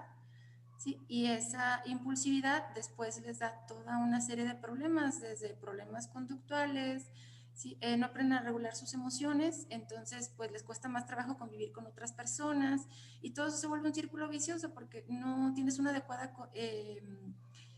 interacción con tus semejantes, entonces buscas mejor así como que estar encerrado en alguna otra cosa. Y como el aparato electrónico también te da esto de poder estar cambiando, de buscar una cosa y buscar otra cosa, y ya te aburrió el video de YouTube, a los 30 segundos lo cambias por otra cosa, y así, o sea, es una situación de mucho estímulo. Entonces, en cerebros más jóvenes se van acostumbrando a eso, entonces los estímulos normales o los estímulos ambientales, pues ya no los satisfacen igual. No sé si contestar. Sabias palabras, sí, muy interesante. ¿Alguna pregunta para la doctora Beli del chat? Sí, tengo dos preguntas para el doctor Ramón. Una es pero deje aquí, la encuentro. En adultos mayores de 50 años, ¿qué efecto tiene en las funciones cognitivas el uso de medicamentos para dormir como el clonazepam? Bueno, sabemos que hay medicamentos que te pueden disminuir a nivel del sistema nervioso central, te inactivan de inmediato y que puedes llegar a dormir pero no descansar y no tienes lo que podría ser la fisiología de un sueño normal, reparador, y que aunque sí disminuyen tus funciones y te permite dormir, no descansas y realmente no es lo más fisiológico. Ahí podría ser más útil tratar de simular la fisiología con los medicamentos como la melatonina. Ese es mi punto de vista. No tengo experiencia con ese tipo de pacientes porque soy pediatra y porque esos medicamentos no los manejo, pero desde el punto de vista teórico, eso es lo que sé que se puede presentar. Y en el caso de los niños, también preguntan si indica usted melatonina, desde qué edad y en qué dosis. La realidad es que en los niños, como lo estamos platicando, es importante conocer justamente cuáles pueden ser los desencadenantes de alguna alteración que tenga que ver con insomnio, y la gran mayoría de las veces responden a medidas higiénicas. Si explicamos a los papás la importancia del sueño, como lo estamos platicando desde varios puntos de vista, y les explicamos que un niño no tiene que tener ciertos estímulos, que como decía la doctora Eunice, no estar expuestos por lo menos 1 hora y media a 2 horas antes de su horario, que se tengan que acostar como con una cierta rutina, que se bañen, que en el día hagan cierto tipo de ejercicio, que una cena no sea tan copiosa. Creo que puede funcionar. Sin embargo, si hay algunos criterios que pueden integrarse en algunas patologías que nos pueden alterar el sueño, como el síndrome de piernas inquietas, síndrome de retraso en la fase del sueño o niños con insomnio de inicio. En esos pacientes, en forma muy selectiva y una vez que vemos que no responden al tratamiento de higiene, se puede utilizar la melatonina. De hecho, hay estudios en los cuales en lactantes y preescolares la dosis es de 1 a 3 miligramos, administrados 1 hora antes de dormir. En niños mayores se puede utilizar dosis en 2.5 a 5 miligramos y es importante administrarlo 1 hora antes de dormir. Pero creo que es fundamental hacer hincapié en las medidas de higiene y sí, muy selectivamente dar tratamiento a pacientes que cumplan esos criterios. Algo así mencionaban en una plática también en Puebla, donde también se invitó a un neurólogo pediatra y hablaba precisamente de esto de la melatonina, que pues muchas veces, aunque tú des la melatonina, si no tienes esta rutina como usted está mencionando, de nada sirve que le den la melatonina, es igual que un adulto, ¿no? Yo me puedo tomar la melatonina, pero si sigo haciendo actividades, de nada va a servir que la tome. Eso también que sepan los papás que es importante, no es como una medicina que ya rápido te vas a dormir, sino que tienen que hacer esa rutina, ¿no? La doctora Exacto. Berenice quería mencionar algo. ¿Mande? Exacto. Y La doctora quería mencionar también alguna situación. Arroyo. Si quiere ahorita que termine el doctor Madrid. Sí. quería hacer una analogía precisamente. Al ser un tratamiento hormonal, lo que buscamos con las terapias hormonales es sustituir una función que ya está alterada. Es decir, nosotros podría ser tentador decir, bueno, un día o dos que no puedo dormir, pues tomo la melatonina. Pero realmente, si tu cuerpo sí la está produciendo y no hay una alteración hormonal, es como quererte tomar hormonas tiroideas sin que tengas la afección, como quererte aplicar hormona de crecimiento sin que tengas una real necesidad. Entonces, sí puede hacer la función y por muy similar que sea el medicamento a la sustancia, pues no se va a comparar con los pulsos y con las retroalimentaciones. Por lo tanto, las indicaciones es cuando se documenta que efectivamente nos hace falta y esto aplica en cualquier tratamiento hormonal. Muy bien. Tengo dos preguntas para la doctora Eunice. La doctora Morrayo quiere comentar algo. Ok. Para complementar un poco desde el punto de vista de mi especialidad, cuando se utilizan benzodiazepinas, disminuyen los ciclos de sueño REM, entonces por eso también disminuye la calidad del sueño. Solamente las usamos en psiquiatría, sí es frecuente que se utilicen, sobre todo en psiquiatría de adultos. En niños es muy raro que utilicemos una benzodiazepina, pero sí en adultos es frecuente, pero se tienen que usar durante un periodo corto de tiempo, de preferencia durante alrededor de un mes aproximadamente. Hay ciertas pacientes donde lo utilizamos por más tiempo, pero ya tiene que ser así de la mano de un especialista en psiquiatría.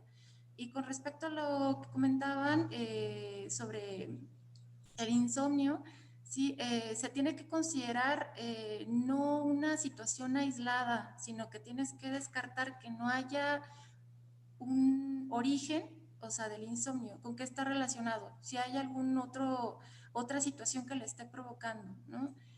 Tienes que evaluar bien cómo es el entorno familiar, cuáles son las situaciones alrededor de la hora de dormir, esa es una cosa importante, y también descartar que no haya algún trastorno, ¿sí? Ya sea un trastorno psiquiátrico, por ejemplo, los trastornos de ansiedad cursan con insomnio, principalmente intermedio, le llamamos nosotros, o sea, despertares en la noche y les cuesta trabajo volverse a dormir, o determinación, que se despiertan antes de la hora que se deben de despertar y ya no pueden quedarse dormidos de nuevo, o trastornos depresivos que normalmente les cuesta trabajo quedarse dormido, ¿sí? O trastornos de algún otro tipo. Tenemos que descartar que no haya eso, porque si nada más damos tratamiento para el insomnio y hay alguna otra comorbilidad, un trastorno de base, ¿sí? Pues entonces nada más estamos tratando el puro síntoma, no estamos tratando el padecimiento de origen. También pues desde el punto de vista neurológico se tienen que descartar algunas otras situaciones, incluso presencia de crisis nocturnas. Gracias, doctora Belli. Sigue. Sí, es que tengo dos preguntas para la doctora precisamente. Una que, pues obviamente ahorita con todo lo de las clases online, pues están casi de 7 a 2 de la tarde y tanto niños como adolescentes, ¿qué les recomendarías sobre todo para que, digamos, el uso de las tabletas sea como parte de esparcimiento? O sea, ¿lo recomiendas después de que estén con todo este tiempo en el internet? Y la otra, que también va muy relacionada, es que perdón, pero mi gato. Momo. Hay un gato en la plática. Ya me quitó la pantalla. Y la otra es de que, ¿cómo trataría usted la adicción precisamente a los dispositivos electrónicos? Ahorita realmente es una situación muy complicada. De hecho, yo he tenido retrocesos en varios de los pacientes, por ejemplo, que tenían ansiedad por separación y que estaban a veces cursando con la ansiedad por separación, pues empiezan a tener miedo de que les ocurra algo a sus papás, quieren estar todo el tiempo con ellos, tienen pesadillas, tienen dificultades para por las noches dormir solos, empiezan a estar irritables, les incrementa el apetito, les disminuye, se muerden las uñas, empiezan a morder las cosas, sobre todo, o chupar la ropa, ¿sí? O las cosas. Entonces, ahorita con la situación como está, sí ha habido retrocesos en ese sentido y también seguramente nos vamos a enfrentar a un incremento de trastornos de ansiedad principalmente. Entonces, ahí, pues yo creo que lo más conveniente es llevar la rutina lo más parecido posible a lo que tenían antes de la situación de la pandemia. Obviamente, pues va a incrementar el estar en contacto con la pantalla, pero a lo mejor tomarse 5 minutos de receso o 10 minutos de receso entre clases. También ahí es un poco complicado porque también es una situación nueva para los maestros, entonces también con lo que nos hemos encontrado es con que no son muy accesibles en ese sentido muchos de ellos, en cuanto a tolerar, por ejemplo, que a lo mejor el niño no esté todo el tiempo viendo la pantalla, sino que esté de repente así como que dibujando algo en su cuaderno mientras pone atención, aunque no esté viendo lo que está haciendo el maestro. También yo les estoy recomendando a los pacientes que tengan alguna actividad al aire libre. Y sabemos que con el COVID pues se recomienda no salir a la calle, pero sabemos también que es una situación así como de menos riesgo el que salgan y el ambiente esté ventilado con su cubrebocas, no tocar superficies, o sea, no ir a juegos, sino por ejemplo hacer una caminata acompañados de un adulto de 15 minutos a 20 minutos todos los días, que les ayude también a mantener como un cierto equilibrio. Sí, la otra pregunta, no recuerdo sobre qué era. La otra de que si ya están todo el tiempo en la computadora en la mañana, ¿qué les dices para que, de que vuelvan a usar el iPad o eso, pero para esparcimiento? ¿Se lo das, no se lo das o que se esperen o cómo? ¿Se puede hacer eso? O sea, yo creo que lo que se debe de hacer es conductual totalmente, o sea, hablar con la persona, con el adolescente, hablar con el niño y decirle, mira, vas a tener derecho a tanto tiempo de tener el celular o de tener la pantalla. Sí, tú me dices más o menos cómo quieres que lo distribuyamos, o sea, quieres de 15 minutos en 15 minutos, media hora en media hora, ¿sí? Y establecer reglas con ellos, ¿sí? A final de cuentas, las reglas y los límites es de las situaciones más importantes cuando se trata de niños y adolescentes. Pero no hay parámetros como de la Academia Americana de Paidopsiquiatría o de la Mexicana, como los parámetros de la Academia Americana de Oftalmología Pediátrica. Ustedes nos dan unas normas que nosotros, la Academia Americana de Oftalmología Pediátrica, nosotros la sacamos ya desde hace algunos meses, porque sí, como especialistas en oftalmología pediátrica, nos vimos en una situación de alteraciones oculares, estrabismos descompensados, etcétera, por esta situación. ¿Ustedes como paidopsiquiatras no han sacado ninguna publicación al respecto del tiempo de utilización? Pues eso yo creo que ya está reglamentado, ya está regulado. Sí, incluso yo creo que más desde el punto de vista de la pediatría en general. Sí, lo que les comentaba hace un momento en la presentación, no recuerdo si salió o no salió. Y en menores de 2 años no se debe de utilizar de preferencia los aparatos electrónicos. Eso es la Academia Americana de Pediatría, pero específicamente como paidopsiquiatras, no. No. Ok. Beli, ahora sí pasamos, si quieres, a las preguntas para Paloma de oftalmología, que hay bastantes. De Paloma, pues obviamente ya lo pusiste en una diapositiva, pero casi muchas preguntas es, entonces, ¿recomiendas o no recomiendas los lentes con filtro contra luz para la luz azul? De acuerdo a lo que estuve investigando, algo muy importante es que no crean que utilizando el hecho de tener el lente, ya con eso está protegido, ¿no? Dale la computadora o dale la tableta porque ya trae el lente, ya con eso se va a proteger. Esa es una falsa sensación de seguridad. Entonces, recomendación contundente de utilizarlo, de que haya un daño demostrado en ojos vivos de seres humanos pequeños por la luz azul, no lo hay. No lo hay a la fecha. Fisiológicamente tampoco está teorizado. Entonces, pues no. Es que no es como lo más importante, ¿no? El hecho de tenerlo o no tenerlo no está indicado. Lo más importante es el hábito. Los niños menores de 2 años no, niños que están en clases 20 segundos, cualquiera puede, en cualquier clase lo estamos viviendo en esta pandemia, en cualquier clase 20 segundos cualquiera los tiene, los puede tener para descansar. Entonces no hay una evidencia que lo sustente en cuanto al hecho de que le ayude o lo proteja, ¿no? Lo ideal es que en la noche, cuando ya Dios ya ocultó el sol, si ya lo ocultó es por algo, entonces no tendríamos por qué estar expuesto a este tipo de luz como a esta hora 9:44 que estamos aquí enfrente de la compu. Esto ya no es normal, ¿no? Ya no tendría por qué ser en la naturaleza. Entonces es más hábitos que el uso tal cual de la gafa con filtro azul o con antirreflejante. Ok. Quiero hacer aquí un comentario importante. ¿Sí? No, realmente esto se lleva mucho a charlatanería. Los filtros azules que los papás de mis pacientes dicen que venden afuera de las escuelas, que son de 100 pesos, 50 pesos, eso no sirven. Eso es algo que es tirar el dinero a la basura. Un verdadero filtro azul es un Kodak, es un Epsilon y es un lente, es una mica que sale en más de 1,500 pesos. Si hay pacientes que las piden, yo tampoco no lo recomiendo. Me parece que Luis tiene otra opinión.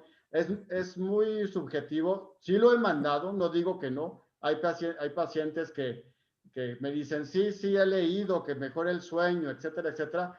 Sí lo mando, pero si mandamos un lente azul, y sobre todo para los pediatras, no son los que venden afuera de las escuelas o las pantallas que venden para las computadoras. Eso realmente no funciona. Un filtro azul realmente de calidad es un filtro oftalmológico fabricado por Kodak o fabricado por Epsilon. Creo que Luis tiene un comentario. Gracias, maestro. No, yo nada más lo que quería decir es que concuerdo totalmente con lo que dice Paloma. No hay un estudio aleatorizado, doble ciego, con controles, ni mucho menos. Pero bueno, yo lo que les quiero preguntar a ustedes es si ustedes ya se han puesto un filtro azul con la pantalla. ¿Tú, Paloma, ya lo has usado? Sí. ¿Y te da la misma sensación? ¿Te gusta más el filtro? No. ¿No te gusta más el filtro? No, pero yo creo que no soy tan confiable porque yo tengo como -5 de refracción de esfera y como -3 de cilindro y siempre traigo lente de contacto, entonces no, yo creo que no soy tan confiable. No soy un sujeto confiable. Exacto, yo lo que creo, bueno, yo sí investigué un montón y la verdad es que creo que, como dice Juan Carlos, un buen filtro azul, yo también considero que ya se prestó a charlatanería y aquí hay mucha gente que lo vende en los chats de WhatsApp a 2%, entonces pues eso, obviamente ese filtro no va a funcionar, ¿no? Pero yo creo que respecto a disminuir los efectos que ya platicaron los excelentes ponentes que hoy tuvimos de la luz azul en los teléfonos, entre la dificultad para conciliar el sueño, la fatiga visual, el estrés oxidativo, etcétera, yo creo que sí pueden ser muy buenos. Bueno, más bien, creo que mal no nos van a hacer, ¿no? Y que, por ejemplo, en mi caso, yo la verdad es que sí utilizo, yo mandé a hacer para mí unos filtros especiales de luz para las computadoras y a mí me parece que me proporcionan una sensación de bienestar. Digo, o sea, creo que puede ser una buena opción, pero que sí se necesitan más estudios. Obviamente, con lo que tú nos platicas, pues no hay una evidencia científica real que a la fecha, ni en las recomendaciones de las páginas de las academias, nos diga que funcionan. Pero creo que pudiera funcionar bastante bien si se hace un estudio comprobado. A la fecha no lo tenemos, pero yo la verdad sí los mando. O sea, yo sí los mando porque yo sí, no obviamente con carácter obligatorio ni mucho menos. Yo les digo, bueno, hay esta opción y si el papá me los pide, le digo, no hay mal no le van a hacer. Mal absolutamente no le van a hacer porque tampoco no le van a provocar un daño. Efectivamente, se puede caer en charlatanería. En charlatanería y en exceso de uso, ¿no? Insisto, por esa falsa sensación de seguridad, ¿no? Como ya tengo mi lente, ya lo puedo usar más tiempo. Claro, y eso, con, sin y a pesar de, o sea, del lente te va a ir muy mal. Muy mal, totalmente. esa era la intención de invitar al doctor Ramón y a Eunice. No es oftalmológicamente nada más el daño, ¿no? En lo absoluto. Es más arriba y mucho más severo.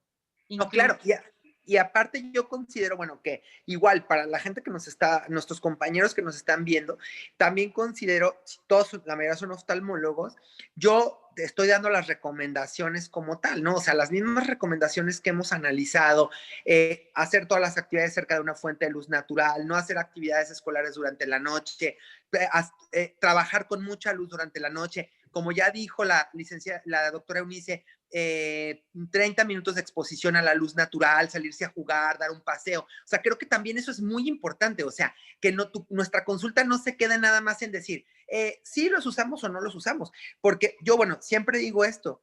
En China, en 1960, la población miope ascendía solo a un 10%. Hoy asciende a 90%. Y eso está directamente atribuido a que los niños ya no juegan. Y eso sabemos perfectamente que no les da el sol. ¿Qué hacemos tú y yo cuando estábamos niños? Pues nos la pasábamos fuera. Hoy, ¿qué hacen los niños? Están retacados en su casa viendo las pantallas y todavía terminan de estudiar y les damos, para que se entretenga el chupón electrónico, ¿no? Entonces, creo que más allá de discutir la parte de los lentes o no, creo que tenemos que platicar también las recomendaciones para evitar los daños de la luz azul, ¿no? Bueno, sí, y hacer lo que sí está demostrado que funciona, ¿no? Que es el cambio de hábitos. Y claro, si le quieres agregar el filtro de luz azul, va, pero eso no va a sustituir en lo absoluto. No. Regla 20-20-20 y el resto de recomendaciones, ¿no? Beli, ¿más preguntas? Para Paloma, ¿te ha llegado algún niño que haya presentado algún tipo de estrabismo por el uso de los dispositivos electrónicos? Tengo un pequeño de 6, 7 años, 7 años con espasmo acomodativo y lo único que encontré de antecedente es el exceso de uso de pantalla. Yo también había encontrado lo mismo, pero porque también di una plática como la tuya. Y el doctor García Guzmán, ¿sí? ¿Te acuerdas de la ceguera? Sí. Bueno.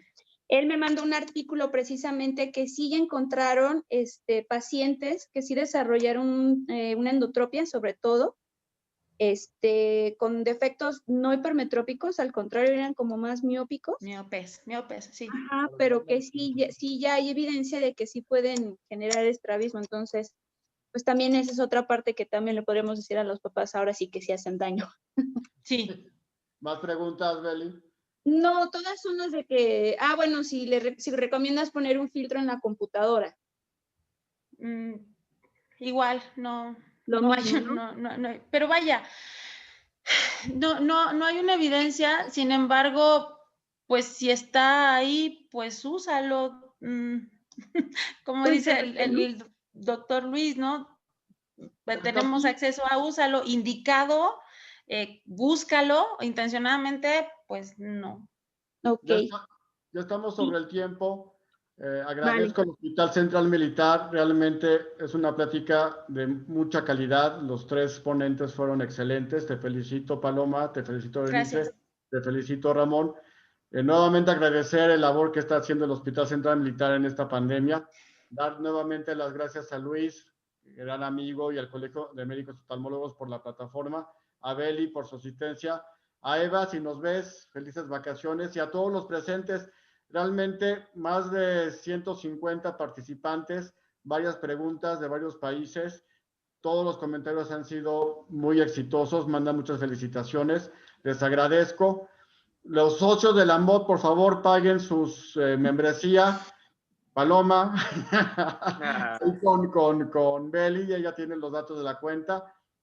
Y les voy a hacer mandar su constancia por su participación. Muy buenas noches. Beli, ¿algún comentario que paguen? No, nada más. Para entregar un buen monto a la siguiente tesorería, a la siguiente presidencia también. Por favor.